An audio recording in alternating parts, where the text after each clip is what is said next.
Thinking about GLP-1s to help with weight loss? Go micro with Noom. You start off with a small dose of medication, then gradually increase as your body reacts. The Noom GLP-1 microdose program starts at $79 and is delivered to your door in 7 days. Start your microdose GLP-1 journey today at Noom.com. That's Noom.com. Noom. Micro changes, big results. Initial 3-week subscription and 4 weeks of medication from $79 plus tax, and $179 per month plus tax for 7-week subscription thereafter. Final pricing depends on program selection. We all have a story. Your story is not my story, and my story is not yours. However, we can find joy, hope, and emotional healing even through our most painful moments in life. Let's walk and take this journey of healing together, one step at a time, because your story does not define you.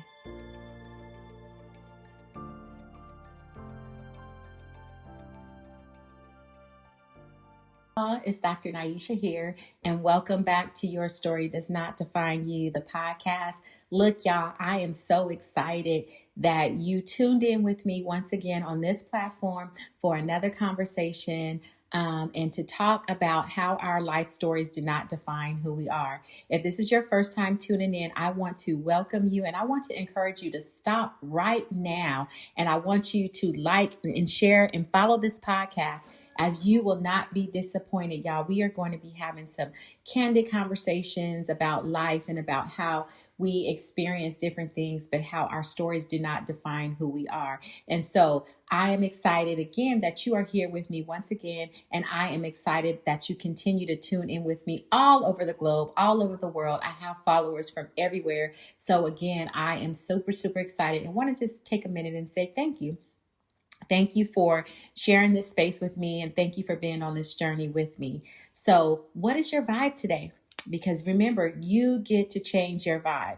You do never have to stay in a space where that doesn't feel comfortable for you or that doesn't feel good for you, but you can reground and reshift and change your mood and change your vibe as much as you need to. All right. So my vibe today is I am a perseverer today. I am in a perseverance mood because if I can just be honest with y'all, I have a sinus infection right now that is kicking my butt. Okay. My head has been hurting. My face has been hurting because if y'all don't know, I live in California in the valley, and y'all, in the springtime, this pollen be kicking my butt and it be crazy. So y'all, this sinus infection I have is so real, and I'm just being honest with y'all. So today, my vibe today is persevere. I am a perseverer today, but look, y'all, that is not going to stop me. I am super, super excited because I have a special guest with me on today, and I am excited to share this platform with her on today. And so in today's episode, I am super, super, super excited to introduce my guest that is joining me today. And she is my cousin, someone that is near and dear to my heart, someone with a beautiful story, a beautiful testimony of God's grace and of God's goodness over her life. And so I am super, super excited to be able to be in this platform with her today. And we're going to dive into something that's raw, something that's real and deeply personal. And that is her journey with alcohol addiction and sobriety. She has been through so many incredibly dark times, but she's come out all of them on the other side with strength, self-awareness, and a whole lot of wisdom and purpose. And so, Cadra Hill is my guest today. And I want to say, Cadra, thank you for joining me today and welcome to Your Story Does Not Define You, the podcast. Thank you so much. Good morning, and thank you for having me. I am so overjoyed and appreciated. I was, just really surprised to get the invitation, but I am very optimistic and open and in a receiving space to just, be in the flow, go with it, and just, let others know that, this is something that, you can definitely, overcome. Yes. But it takes a lot of work. Yes. A lot of work. Absolutely. And I just that's the main thing I can stress about it is, receiving the right tools and putting those tools to work to help you get through this, because without it and without the footwork, I call it beating your feet. That's right. You ain't gonna just, it's you setting yourself up for failure. And I don't want to see anybody fail if they really, really have it in their heart to go ahead and get through this, because it is a every day, every hour, every minute, every second journey and struggle. Yes, and you have been doing the work, and you have been doing the perseverance, and I'm just super, super excited to have you here to talk about your story. And look, y'all, one thing I could say about Cadra is that she's a beautiful soul inside and out. And she is not just an overcomer, y'all, but she is an awesome cook. She is a singer, y'all. She has a beautiful voice. She is so talented. She's a creator. She does all kinds of things. Okay, y'all. She has a green thumb. She be out there in the ranch messing with animals and birthing cows, and she does a whole lot. And so I'm excited to have her here. So Cadra, before we kind of dive into this conversation, can you tell us a little bit about yourself? I am a 44-year-old woman. I am a mother. I am a friend. I am an achiever. And actually, that's my vibe today. I'm saying I'm a patient achiever. Yes, yes. And I have to say I'm loyal. I am, I'm a person.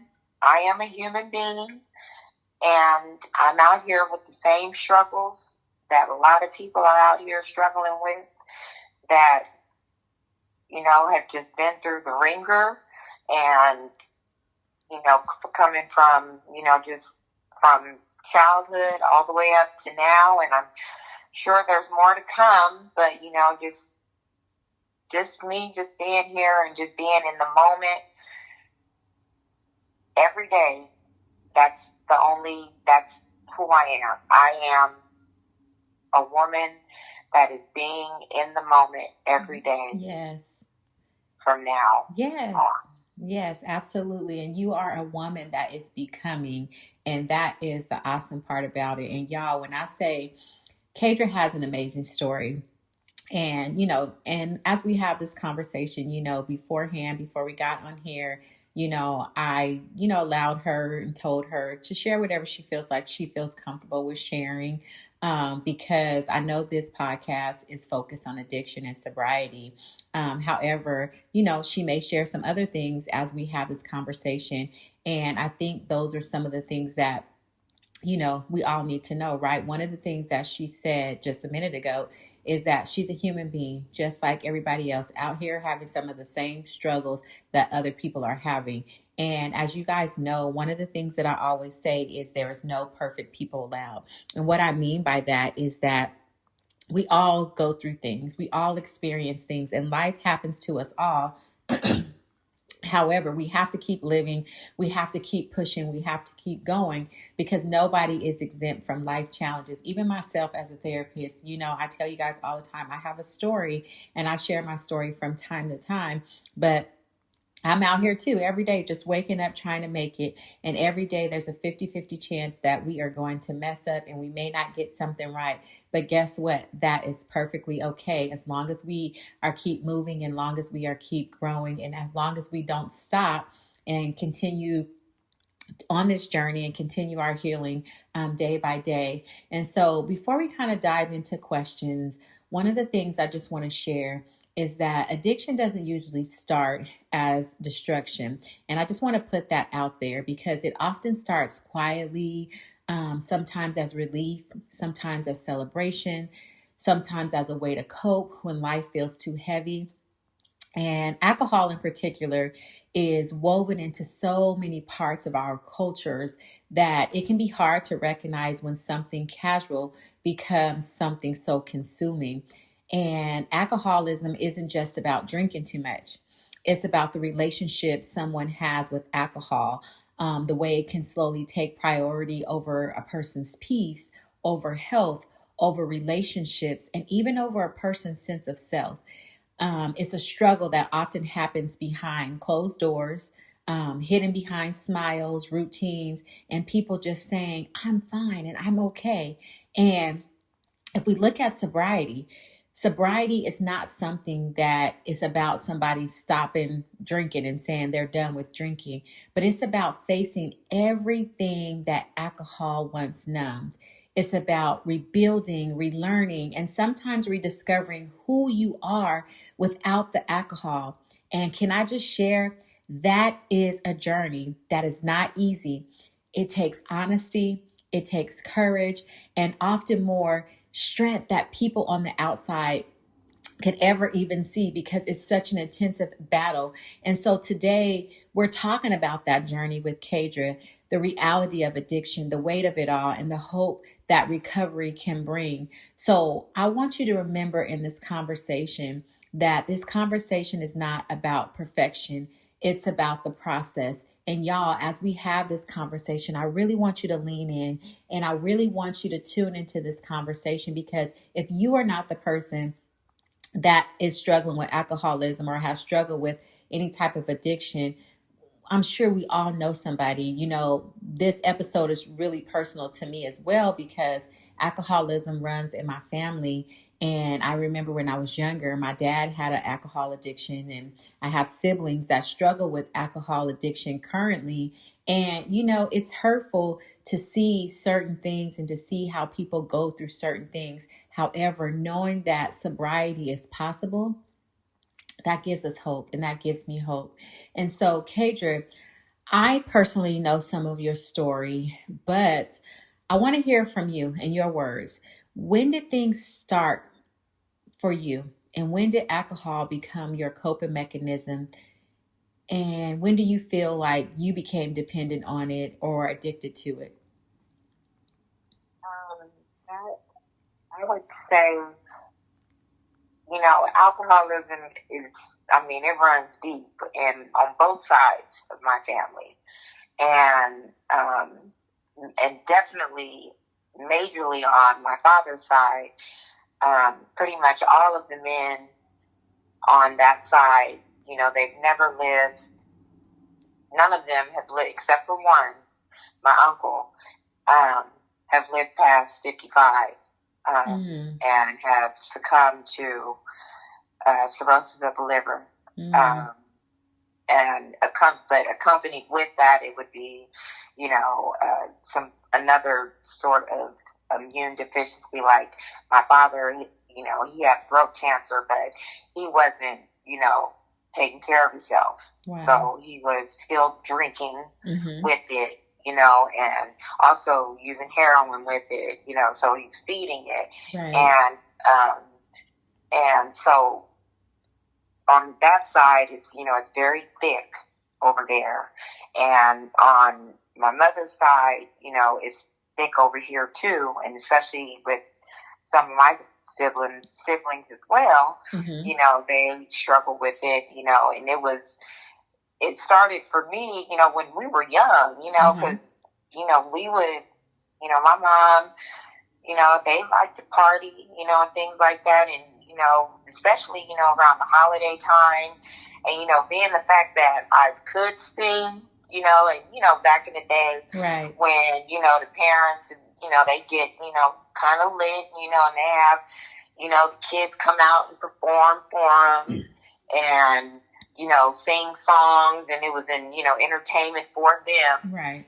But, my aunts and, mom and, uncles, things like that, they let us, to join in with the celebration, they would let us sip too. So,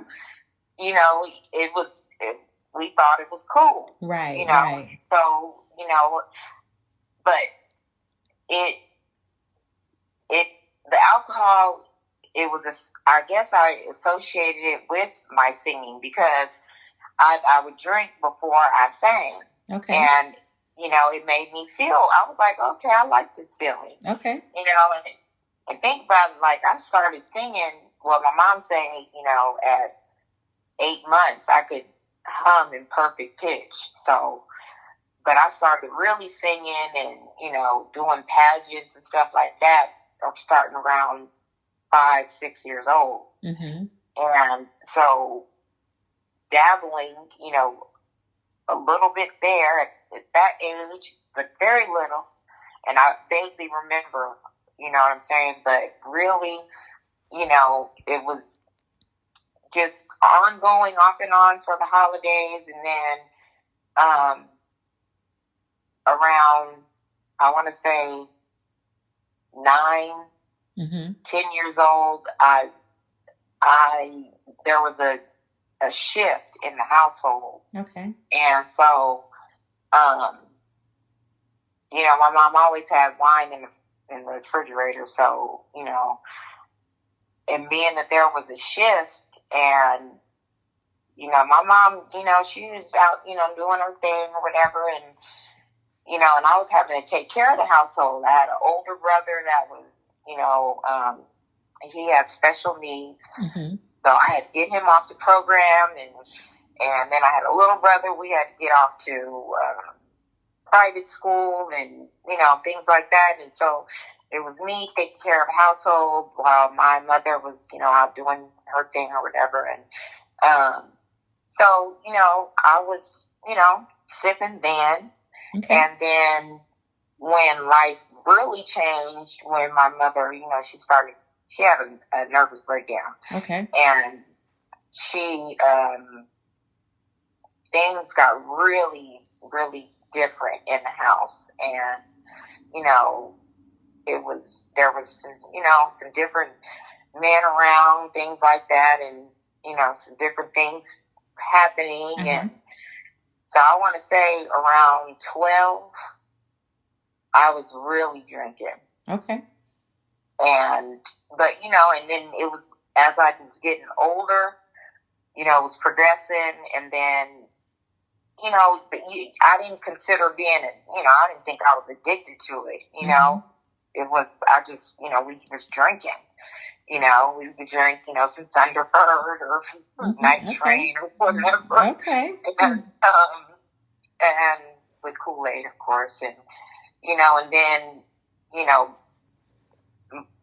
moving out of the house, the stable house that we had because of another life-changing event, and, it was just a whole bunch of stuff. Okay. So I could say that, like, as I got older, like I was saying, after I had my first child, I had her at 18, Uh-huh. Taylor, and still, life was not balanced. I had just graduated from high school and things like that, and so I was in that, fun stage. I had her, but I didn't have her. She was pretty much with, her grandmother Uh-huh. most of the time, Mrs. Turner, and I love her a lot. And she knew that I was not ready, but she didn't condemn me for it. Uh-huh. And I just, at that, knowing that my child was safe with her, I would say when 18, yeah, Okay. I was. So you felt kind of free. I was free. Okay. Okay. Yeah, I was free. Okay. I was free. Okay. And, and she understood it, and she told me, I felt bad about it, but she told me that she was proud of me because I made that decision out of love. So, Okay. but because but anytime, like because I have other children, so, Right, I right. could stop when I was pregnant, Right. and after, breastfeeding or pumping out milk and stuff like that. But once, I was done with that, then it was right back, right back to drinking. Okay. Yes. So it sounds like your journey kind of started when you were younger, which I've heard this a lot, that, sometimes in families that their parents drink or their parents have a lot of parties and there's a lot of alcohol around, that sometimes the kids, are exposed and they get to sip a little bit and try it, and people think there's no harm in that, right? And then people grow up in homes where there's alcohol present, and when parents aren't around, then you hear about kids, sneaking and consuming the alcohol. And so it sounds like it started as a young age, but it was very normalized when you were young. It was a part of the family culture. It was a part of the family parties. But as you grew older, you turned to alcohol for different reasons. And so would you say that alcohol became a coping mechanism for you? And as your journey progressed, how severe would you say your addiction was? Oh, it was bad. Okay. It was definitely a coping mechanism, because I knew that there were things that were going on that, I knew that they were kind of, not supposed to be going on, but, what can you do? You're a child, you can't do nothing. And, back then, CPS and all that type of stuff, you couldn't call nobody for help or anything like that. So, it was, I would be drunk. Okay. I would. Okay. So definitely it was coping, and it was a lot going on. It was a lot. You have a story of severe trauma. And I know your story, things that have happened to you when you were younger, things that you experienced as an adult. And I've kind of walked with you a little bit on your journey through sobriety, and just kind of like seeing you in different spaces and different times in your life. And when you think about just that journey, Cadra, and what you've been through, looking back, were there signs that you noticed that you were struggling even before you realized it yourself that the drinking was a problem? Definitely, especially when I started throwing up and stuff. Okay. For sure. Okay. And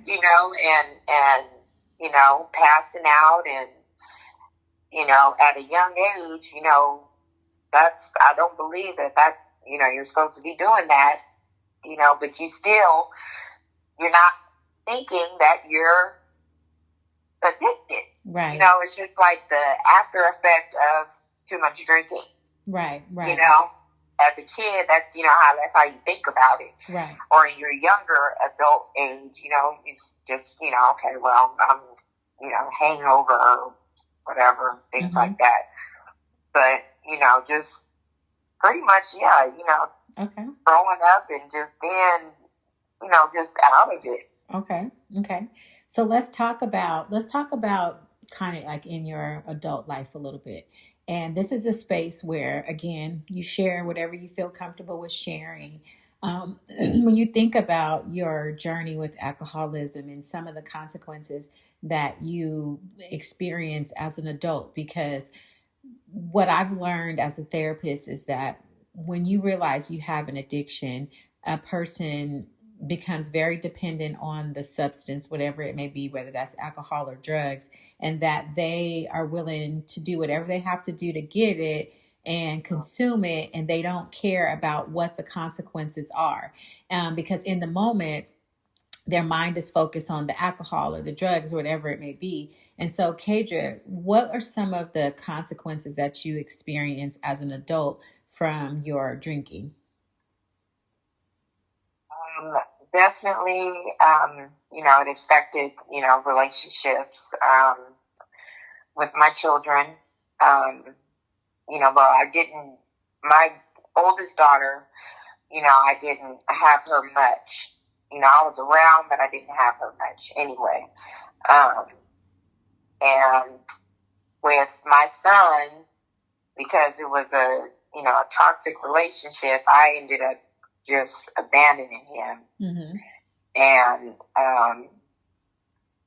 And with I had a second daughter, but she didn't make it. She was stillborn. Mm-hmm. But that was, I was drinking and, and with terrible relationships and things like that, and making bad choices, all of it, everything. Alcohol was involved in everything. Mm-hmm.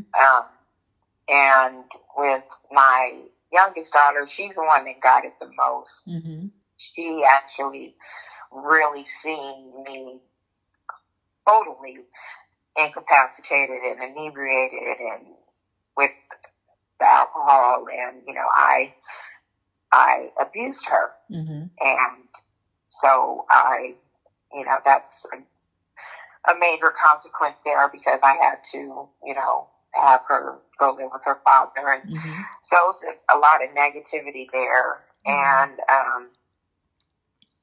and just also with health, I'm a little woman, so being able to consume that much alcohol, which I could, you know what I'm saying? I could really, drink anybody under the table. From having, my baseline was like, real high. And so, and that affected my health a lot. And, and also, going through cancer battles and not taking care of it correctly, feeding it with alcohol. So of course it made it worse. And it was a lot, Yeah, it was a lot. It was a lot, I think I've gotten a lot. I think I've gotten a lot of, very bad consequences from my choice. Okay. In that. Okay. And I thank you, Cadra, for sharing what you did share, because I know that was a lot of personal information. And thank you for your honesty and transparency in sharing that. And you guys, she talks about her children, and I will say, her and her children have reconciled. So that's a positive thing. Reconciliation does happen when you get to a place where, you feel like you're ready to change and be sober. And so, Cadra, thinking back, what was the moment that made you say, I need help? Or what was the moment that said, you know what, I can't live like this anymore, and I need to do something, and I need to change? I said that a few times. Okay. But what was that moment? Because I know people relapse, and I know we're going to talk about that a little bit. And so what was the moment when you really said, okay, this is it? And so, even kind of share that, like, how many times do you feel like you've said it, but you tried and you fell through? But when was the moment that you really got serious? Okay. So, I went to rehab once, and, and I went there on my own terms. I was, I didn't nobody make me go, or, I was like, I really need to, go ahead and, clean myself up. And I went here, locally, and I was there for like 45 days. And, when going in rehab, they give you a verbal facade. Okay.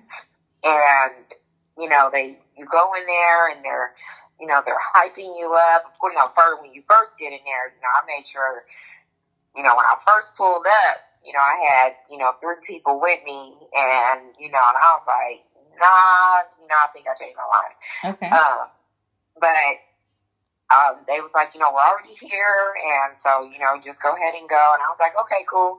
But I had a 5th brandy, which was my choice of alcohol, brandy. Okay. And so I downed that whole thing before I went in there.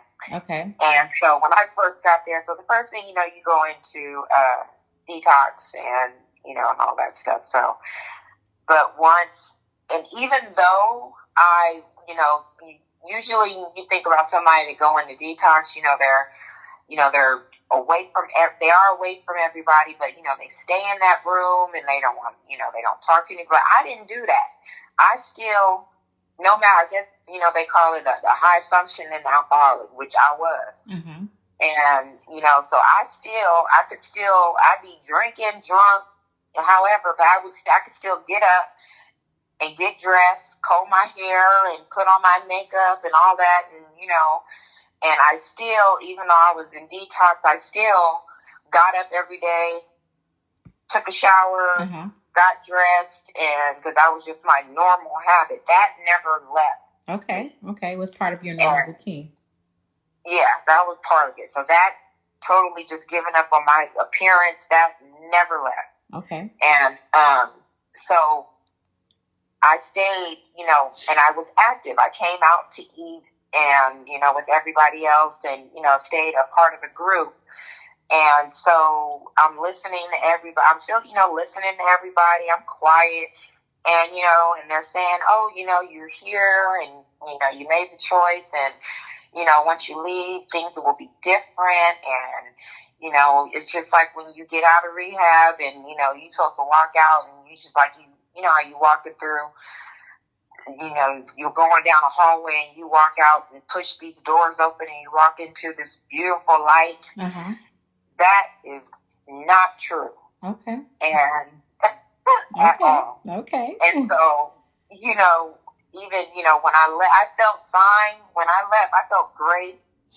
But because I was, my body felt fine. I was clean. I was, Mm-hmm. There was nothing in my system. I was cool. Mm-hmm. And, but I still came back to the exact same environment. Okay. And that was not a plus. Right. And so, I came back, and even though like some of my family came and, cleaned my apartment out. And like the trash cans that you take out, for Wednesday and Thursday for them to pick up, big trash cans. I had 2 full trash cans of nothing but bottles. Wow. And I had a small apartment, and so they were everywhere. Wow. Because I was taking shots every 15 minutes on the dot. Wow. And so they were everywhere. They were under pillows. They were in drawers. They were everywhere.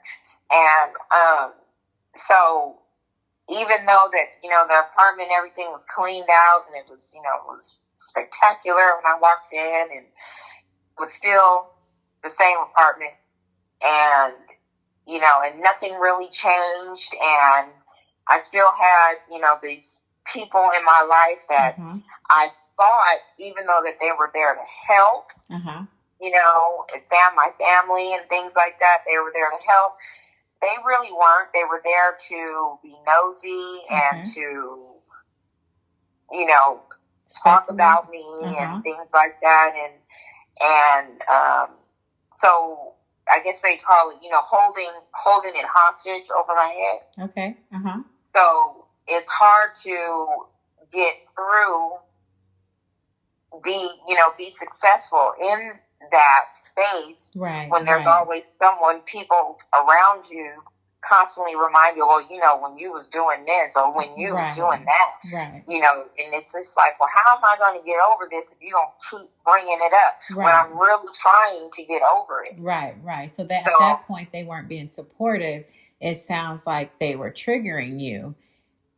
Yes. Because one thing that you said, which is so important, is that you said, okay, when you left the facility, you felt good. Your body felt good. You felt clean. You felt, like you were ready to be on a new path, but you went back to the same environment. And that is deep, Cadra, because when people are on their journey to heal from trauma, it is hard to heal from something and you continue to go back to that same environment where things exist. So I'm glad you said that. Absolutely. And so I got through, I was fine for, I got through, I was good for about 3 months. Okay. After I left. And then, I lapsed. And I was like, because I thought that I was around the people that were, being, supportive. Yeah. But they really weren't. And that happened, unfortunately. and I couldn't, I couldn't take it anymore. And so I lapsed and then it went into relapse where I just constantly, I was just like, forget it. I'm just, here we go. Right. I'm just, here I go again, Right. And so, the time that I really got serious about it was September 23rd, 2023. Yes. That day I will never forget because my body just completely, my throat closed and I didn't know what was going on, and I was, luckily, my partner was here, and, I was like limp. I was blue, and I was limp. And so the ambulance came, and, and I had an out-of-body experience then, because I was looking down at myself, and they were carrying me out in a body bag. Wow. But it wasn't zipped up. You know what I'm saying? But I couldn't walk. Wow. And the ambulance was in the street. And so, you have to walk down a driveway to get to the street. Wow. And so, seeing them, really watching myself in that bag, I was like, oh my gosh, but still, out of it. And so when I got to once I got to the hospital, and I'm being told this after everything is already done because I was out. I thought I went to sleep for about 30 minutes, but I was out for 3 days. Wow. And so I didn't know that I was bleeding internally, and they had to rush me into surgery because in my abdomen area, and this was due to alcohol. Wow. Because my some of my organs had busted, so they had clamp them up and stuff like that, and so while I was in the hospital, once I finally came to, and then I actually God had to talk with me. He I was laying there, and he was like, okay, well, he said, hey, I had to be trached. And so, that thing down my throat. And so, and one thing, me being myself, whether I was drunk or, drunk and smoking weed, because I did smoke weed at the time too. And, but anytime, anybody asked me to sing, I could always, belt out a note. It was no problem. No, it was no problem at all. And, so at this time when me and God is having this conversation, he said, Cadra, I have never came at your throat. Wow. And here I am at your throat. So I'm taking away your ability to talk, right? And your ability to sing. Wow. So what are you going to do? Like, are you going to keep burning your throat, because I was from throwing up, because, when you get all that alcohol in your system, and, I wasn't eating or drinking water or anything like that, so when you're throwing up bile, that brown stuff, and it burns your throat really bad. And so you had a come to Jesus moment. Yeah, you had to come to Jesus. You had to come to Jesus moment. And, can I just say that, that is amazing, and to God be the glory, because some people don't get that opportunity, and some people don't get that opportunity to where their life starts to take a turn, really spiraling downward to where, like you mentioned, it affecting you physically and ending up in the hospital, and then getting the opportunity to recover from that and make it through. But you were able to do that, and that was the turning point for you. Is that what you're saying? That was the turning point when you decided that, okay, I got to get serious about this thing. It was a major part of it. Okay. But the the one part that I will never forget is a nurse that I had, and it was a guy. His name was Andrew. Okay. And he was an older gentleman, and he was so thorough with me. You know, because I was in there for almost 2 weeks, and that was the longest I've ever been, you know, in the hospital for that type of situation. Mm-hmm. And so he was like, Miss K, he was like, you know. I mean, he was so cool. Like, I mean, like, you know, older dude, but like a young spirit, you know, and he was like German or something like that. And so, and my partner, Jerry, you know, he's Polish, so, you know, they got along great. Okay. And so, he was telling me, you know, he's like, you know, I'm reading your file, you know, your chart or whatever, and he was like, you know, I've been talking to you. He's like, your spirit is just so wonderful. I can, I can see, you know, you're getting through your physicals because your physical therapy. Because I had to learn how to walk all over again, and just, you know, it's just like being born all over again, you know, and so and speech therapy and all that stuff, and so. He's like, man, you know, you're progressing well. Your body is, you know, reacting to everything, you know, in a positive way. He's like, man, I'm going to tell you, you know, if you did start, you know, if you were thinking about, you know, like stop drinking completely, now would be the time. Wow. Because I'm looking at your chart and this is not going to end well for you. So pretty much, you know, if you get out of here, you know, you go ahead and just go on back to your old ways, you are going to die. Wow. So I was like, oh, okay. So that was the turning when I was point for like, you. yeah. Wow. And I never forgot him. That's deep. I mean, that's deep, Cadra, because again, I mean, having to sit with that reality and really take a deeper look that, man, if I don't do something, that the whole trajectory of my life could change. And I didn't want to be that selfish. Yeah, because you still have so much to live for, and you have your children here. Wow, that's deep.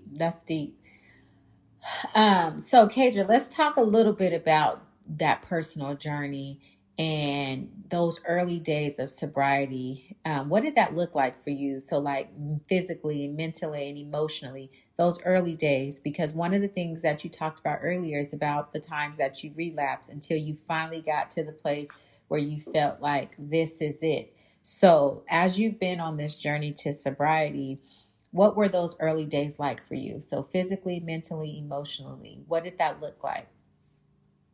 Well, in those early days, physically, you know, and physically, mentally, emotionally, it was challenging in all three parts because, you know, my body was still adjusting, and you know, and so they put you on all this crazy medication, and you know, and I was hallucinating. I know I called you before hallucinating. Yes, you did. I remember.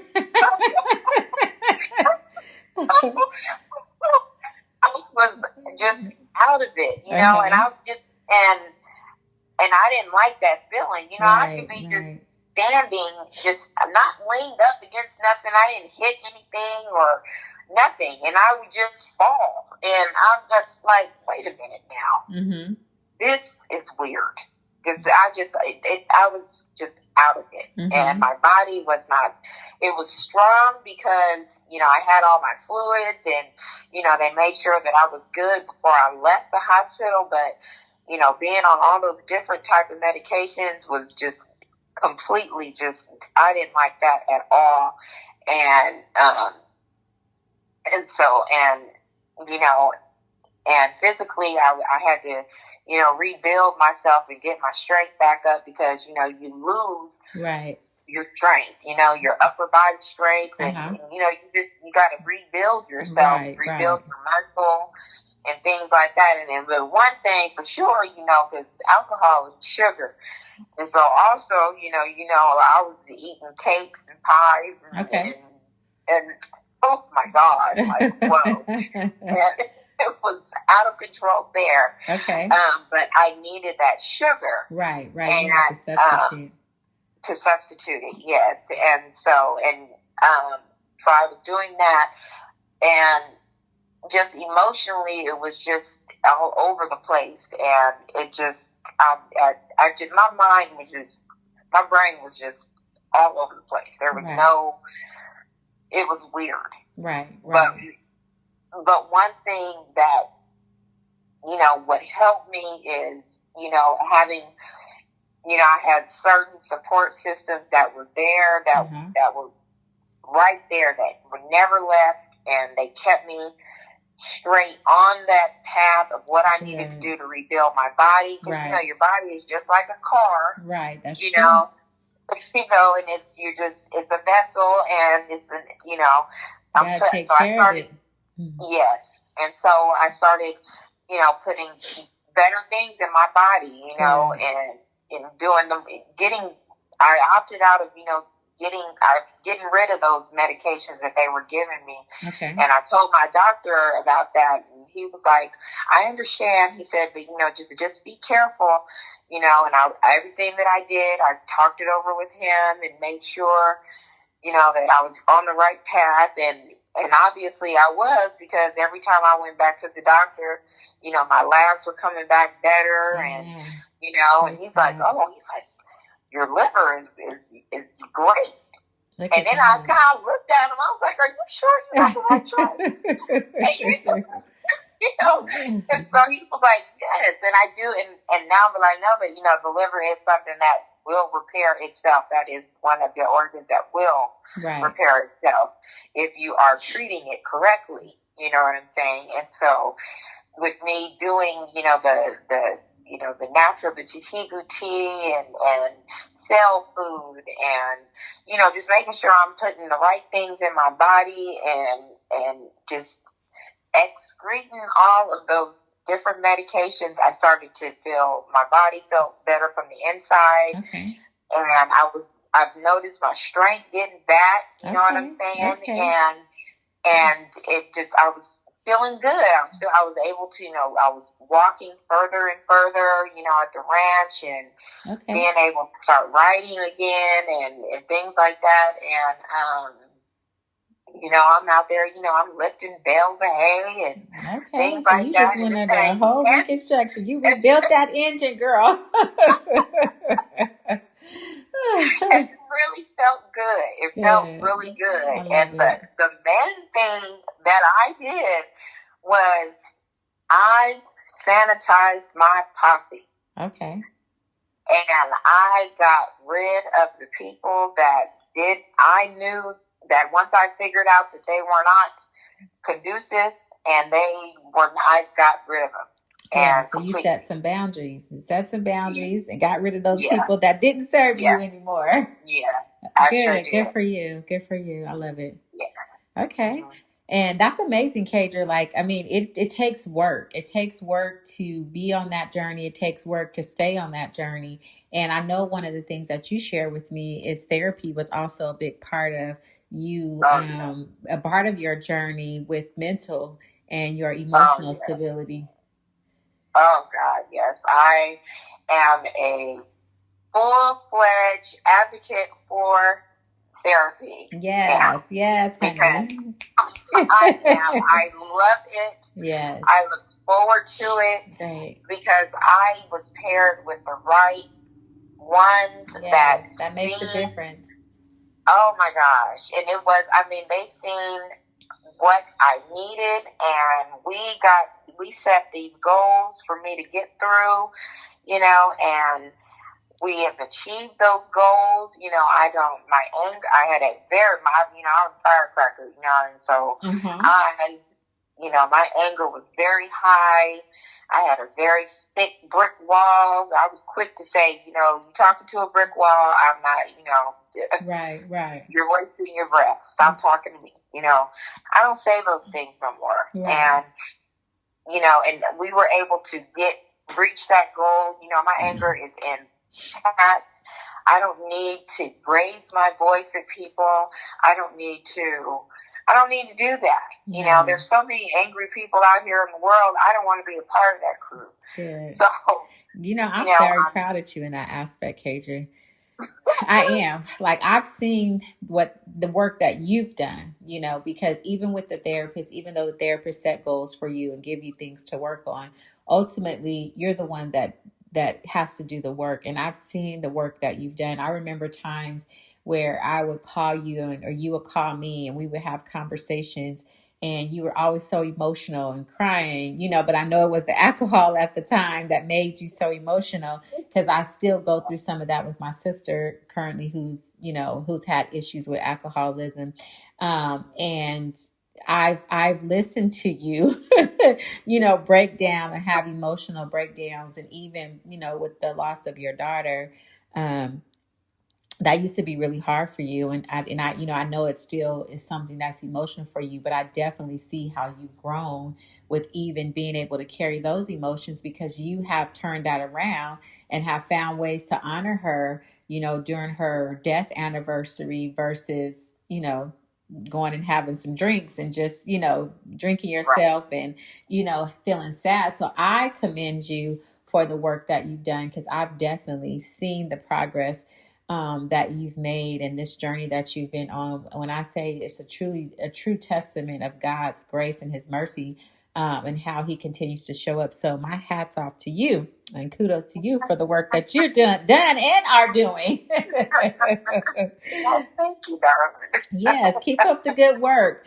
So let's lighten this up a little bit as we start to kind of get closer to ending this, Cadra. So real talk, what's something sober you that past you would never believe you're into now? What is something that sober you loves to do now that the past you were like, no, she wouldn't have did that? Therapy. Okay, therapy, because you were opposed to it. Yes, I was like, no. I was just like flat out, no, I'm just not going to do it. Right, and I remember, because we had some conversations when I used to be like, well, Cadra, maybe you should go to therapy. Why do I need to talk to somebody for? Why do I need to tell them people my business? Okay, so I love it. Okay, therapy. Because I really, I enjoy it. Because I did not think that talking and, being able to express and not suppress would be so helpful. And that's one of the first things that I learned, being in recovery, is that you don't have to suppress your feelings anymore. Right. That is so true. Just let it out. And she also said, in the first part of my therapy, which was my crisis moment, she said, if you're mad, angry, because she would notice when my voice would heighten up, she was like, well, you're a little amplified. So I can see that you're angry about this particular subject. She said, you know what? She said, if you got to go home, write hard, or speak hard, Speak it out hard, so you can get it out of your system, because, you're just putting all this heaviness on your heart, on your body. And especially when you're doing so much work to, feel that lightness in you. Right. You don't want to just keep adding and just keep, because that's when you start, going out and, looking at other things that, oh God, I just want to feel better. Right. Let me go ahead and then take this drink. But, that is a depressant. So that's not really going to help, right. For the moment. Yeah. But, it's going to just be right there. Right. And that's something that I'm just not willing to do. So I'm going to get it out. I'm going to talk about it. And that's when I say that I'm in a moment, when I'm always in the moment. Right. So you're being present. Yes. So when there's present. A feeling that I feel, I'm going to say it then. Right. And not get wait. It out. Yes. Because when you wait, you forget things. Right. That's true. And you hold it in your body, and then eventually you're going to have to release it, which is something that I'm so glad that you said from personal experiences, that we can go through things and we can keep it to ourselves and we can suppress it and push it away. But I tell people all the time, it works in the moment, But when you suppress and push away for so much, all of that comes back to the surface and you have to deal with it. And sometimes instead of you dealing with one thing, you're dealing with a lot of different things at the same time. And it's very overwhelming. Yeah. So I'm glad that you right. shared that. I'm glad that you are sharing about therapy because it is hard. As a therapist, I do understand and see how sometimes it's hard for people to go to therapy. But when you go and you find the right therapist, true work can be done when you're willing and ready to be in that space. And so, Cadra, so now, like, what is like your go-to now? What do you do now that brings you joy, that brings you peace, and that gives you a sense of purpose? I'm with the animals. Okay, in nature. Yes, I am with my lovely babies. The horses, the cows, the chickens. The dogs, and out there with the trees. When it's not so much allergy season, because it's the same thing on this side. And when it's this season, allergies are very fierce here. Right. And so I'm suffering right now as we speak. Very much so. I know exactly how you feel. And but it's just, it's so peaceful out there. I mean, it's, if I need to go up to the mountain or at the top of the mountain and just scream, I can do that. Right. And, it's just, I love being out there. It is, there's no phone service unless I, drive up to the antenna and need to talk to somebody or whatever. But for the most part, it's just so peaceful, quiet. Yes, I love that. I can listen, and I can listen to nature, and then if God has something to say to me, I can hear it. Right. No distractions. No noise. And I love that, and a lot of people do not understand that the word silent and the word listen are all the same letters. Wow. They don't get it. Right. So, sometimes you just need to close your mouth.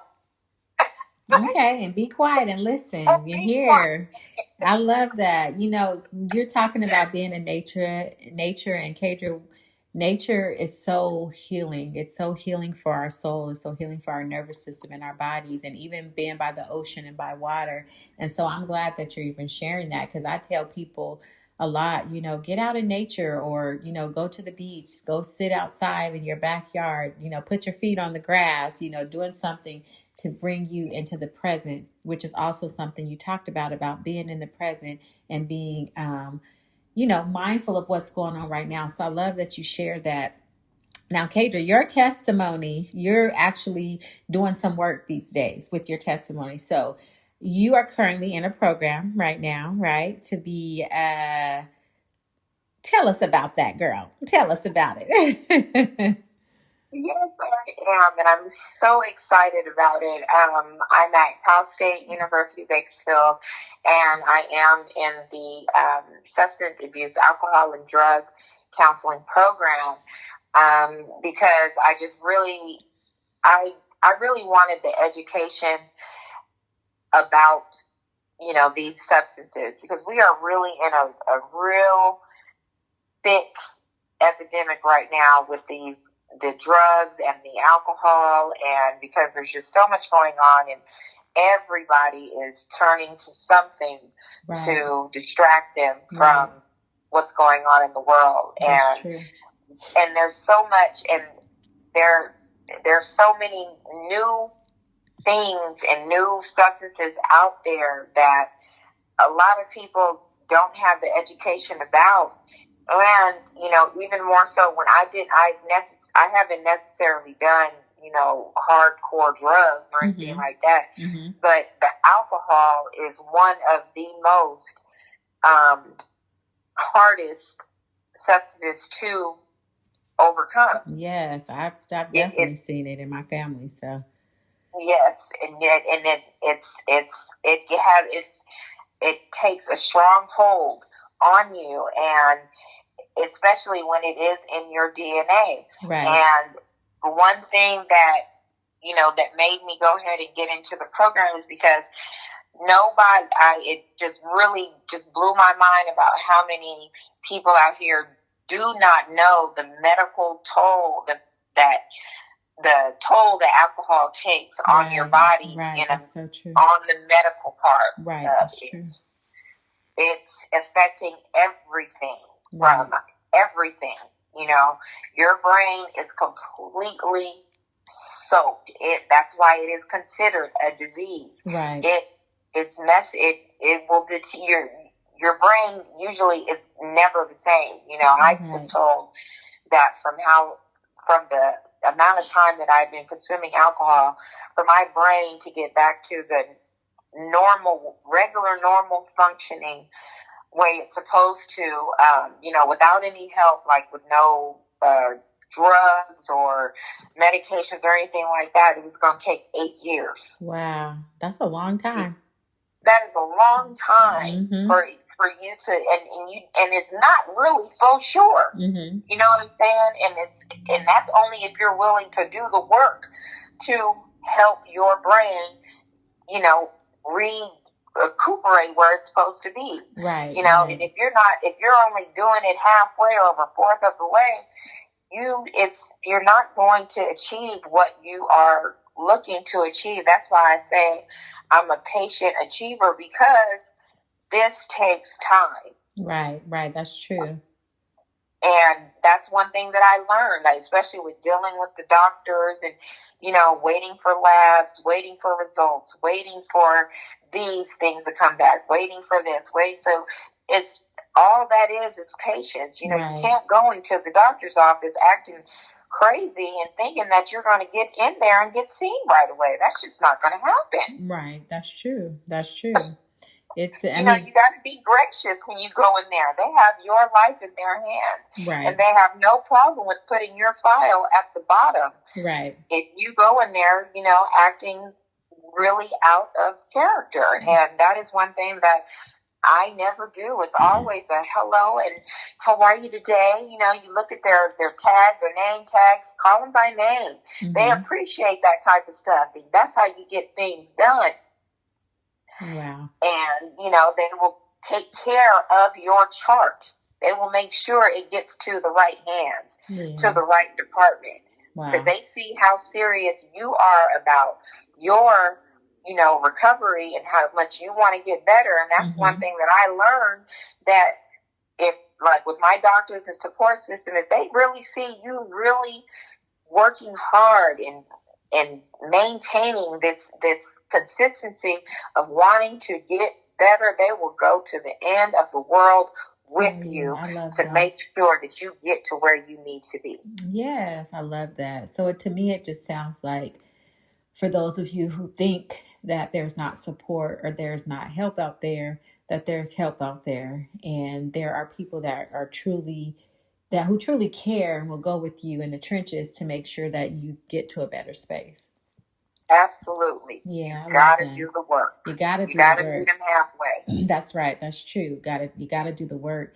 And so you mentioned alcohol being a stronghold. And one of the things at this point, I just want to share a couple of statistics about alcoholism, that there's nearly 28 million Americans ages 12 and up who has had some type of alcohol use disorder since 2024. So that's about 1 in 10 people struggling with alcohol addiction right now. And also about 178,000 Americans die each year from some type of alcohol-related situation. So that's about 488 deaths every year. That's a lot. And so that contributes to 2.6 million deaths annually, globally in the world. So in the United States, that just means over half of adults drink, and about 1 in 4 report binge drinking in a given year.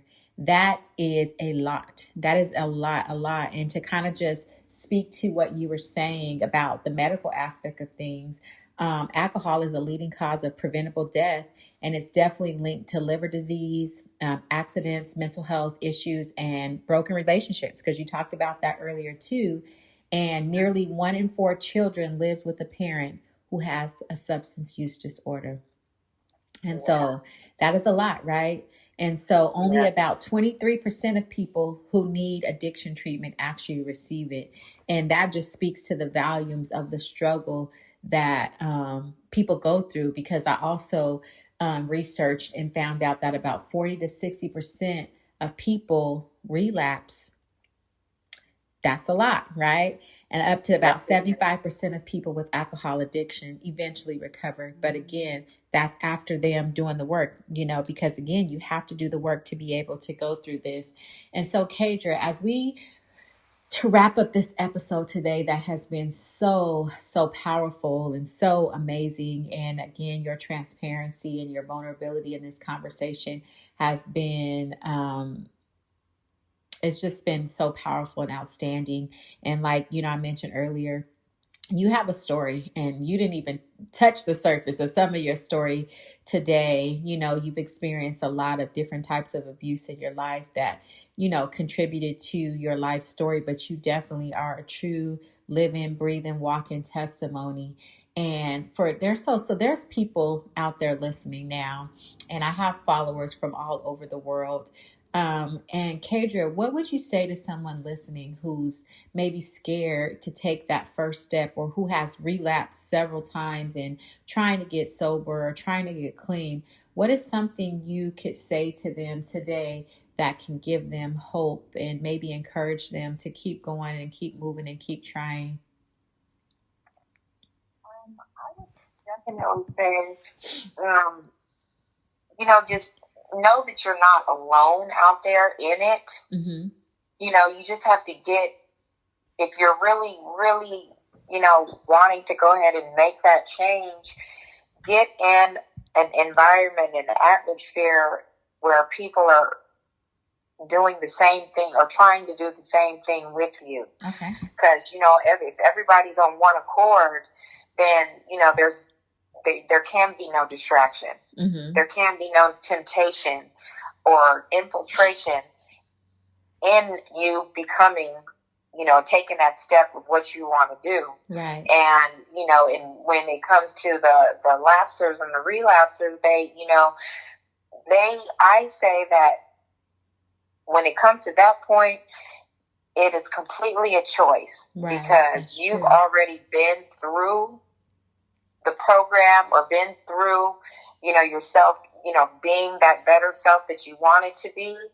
And now you have chosen to get back to this particular point. But if you are wanting to keep those lapses, cut them out completely, you have to change the environment. Yes. I can't, that is like the most, it will not work. Right. I have a friend that, she used to do, a harsher drug, but when she decided to get clean, she stopped. She would drive, the same way to work, or, go and do, just make her stop to get her substance, and then do this and do that.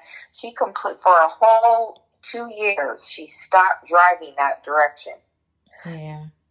So just to keep, the temptation down.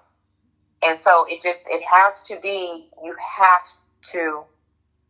got to change your environment. That is the first step. You have to. Right.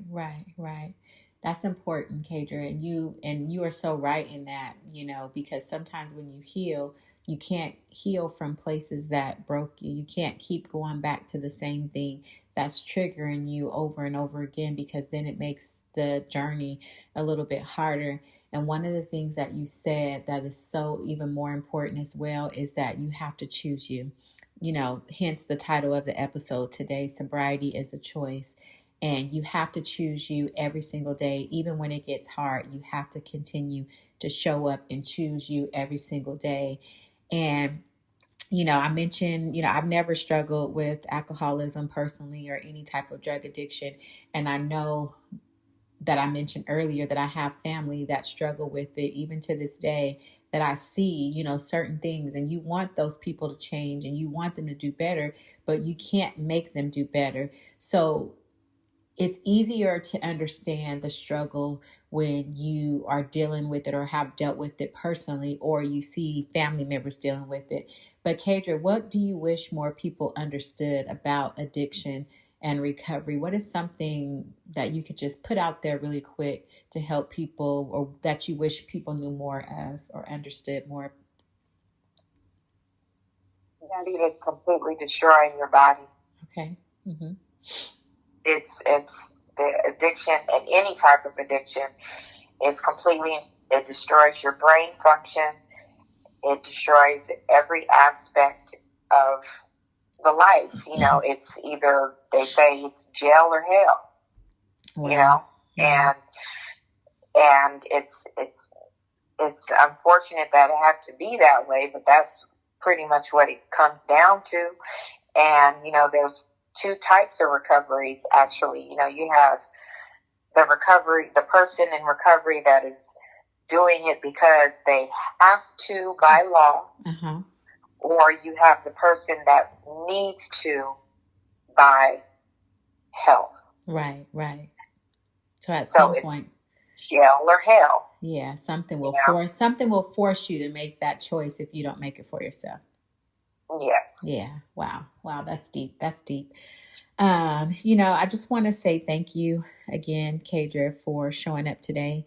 And I ultimately want to thank you more for just doing the work that you do every single day, to get where you are and to get where you've become today, and just even where you're going. And just, again, for being open and honest and sharing your story. If you're out there listening to this, and if you're struggling, or someone who you love is struggling, I hope that this episode really reminded you that it's never too late to start. It's never too late to start again. It's never too late to start over, but to reach out and to get help. It hurts to heal, as I tell you guys all the time, but this is a type of healing that is so worth it. And I know that healing and recovery is not linear. It doesn't look the same for everybody, but most importantly, it is possible. And before we wrap up this show, one of the things that I mentioned earlier to you about my cousin Cadra is that she sings. And I know there is a song that she used to sing by Yolanda Adams that I feel like has been very instrumental for her on her journey through healing. And I just want to ask you, Cadra, and put you on the spot and just ask you really quick if you could just share a little bit of that song with us today before we end the episode of The Battle Is Not Yours, It's the Lord's. Because I know that, on journeys, healing journeys, and different things that we're on, not just from alcoholism, but just healing from trauma and healing from all types of things, people often feel that they are alone and that they have to heal in isolation and heal by themselves. But there's safety, there's safe spaces out there. And if you cannot connect to a human being, remember, God is still a safe space. And some of these battles that we carry, we don't have to carry by ourselves. We never have to carry them alone, because God is always with us. So Cadra, can you just send us out with a little bit of that song by Yolanda Adams? Sure. Well, thank you for that, my darling. You're welcome. You're welcome for putting you on the spot. And thank you again for being with us and for sharing your story. Okay. All right. There was no pain Jesus can't feel. And there is no hurt that Jesus cannot heal. All things work according to His purpose and His holy will. for the battle is not yours. Remember, it's the Lord's. There you go. Yes, yes, yes. Thank you so much, Cadra, for rendering that. Oh my God, that was just so, that just filled my heart, because I've heard you sing the song and I know how you just really go into it. But thank you for sharing today. Thank you for being my guest today. I truly appreciate you, and I am applauding you along the way on this journey as you continue to do the work. Oh, thank you so much, Dollface. You are just doing your things, girl. I'm giving you some snaps here. Go for it. To You God are be just, the glory. I love what you're doing. And, you always have my full support. I love you very, very much. Amen. I love you too. And thank you all again for tuning with us on this episode. Your story does not define you. Be sure to share this episode with you all, with someone that you love. And until next time, I'll see you guys soon. Dr. Niesha here. Have an amazing day.